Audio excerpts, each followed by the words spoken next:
was so afraid to share this story because it's not a story I have ever publicly shared before.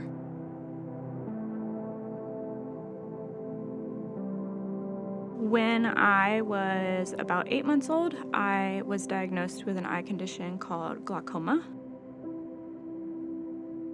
I learned really early on in life to be suspicious of every single person that I came across because life had taught me that they were all suspicious of me.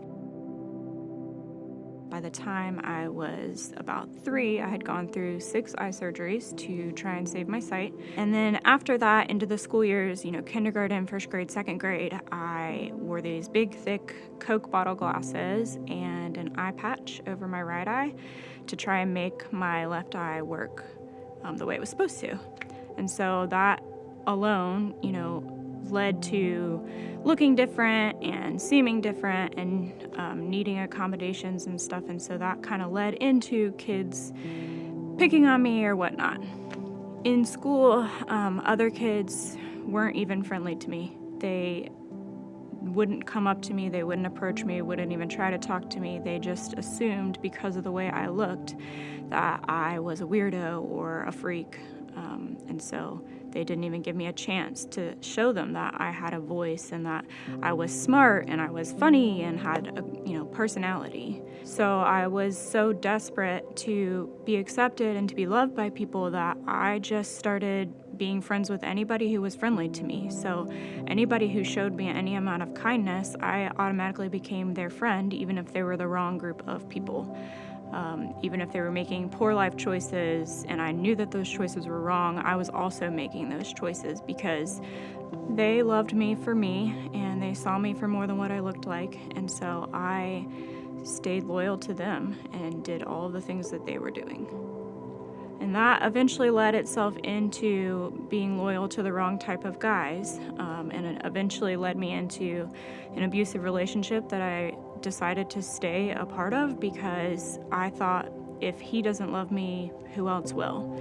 I didn't want to be alone. And so I stayed even as the abuse got worse and worse and worse until eventually he decided to leave me. And besides that leading into a ton of heartbreak, it also just perpetuated this idea that I wasn't worth anything, that I wasn't even worth sticking around for.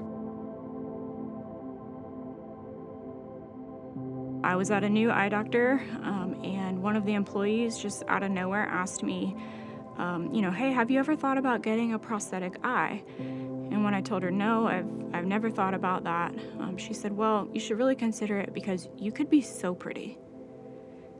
And I just remember being completely devastated that first off that this woman would say that to me as an adult, and second off because she voiced every insecurity and everything that I had ever thought, growing up. I would look in the mirror every morning and wish that today would be the day that I wake up looking normal so that I could have friends and that people would like me and that guys would like me.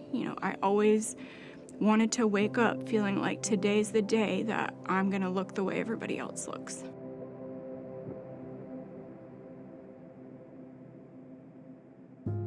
I grew up in a household that, believed in Jesus. We went to church every Sunday, but, I had strayed from that path. Somewhere in the middle of that abusive relationship that I was a part of, I started having this tug to find a church and find Jesus, and so I started going to a church that I found that I really loved. As I went to that church, I recommitted my life to Jesus. I started reading his words and how my identity and my value is in him and not in others. It's not what I believe about myself. It's not what other people believed about myself. I'm telling my story because as uncomfortable as it is for me and as painful as it is to open up this part of my story, I think it is really important to share. I think it is really important to share the effects that bullying can have for somebody who's maybe in a situation where they're not being very kind to a human, and I think it's important to share the value that you have as an individual if you're being bullied. My worth is all because I am a daughter of the King. And He loves me, and He knows every hair on my head, and He knows the pain in my heart, and He knows the struggles that I've been through, and He loves me, and I am no different to Him than anyone else that He loves.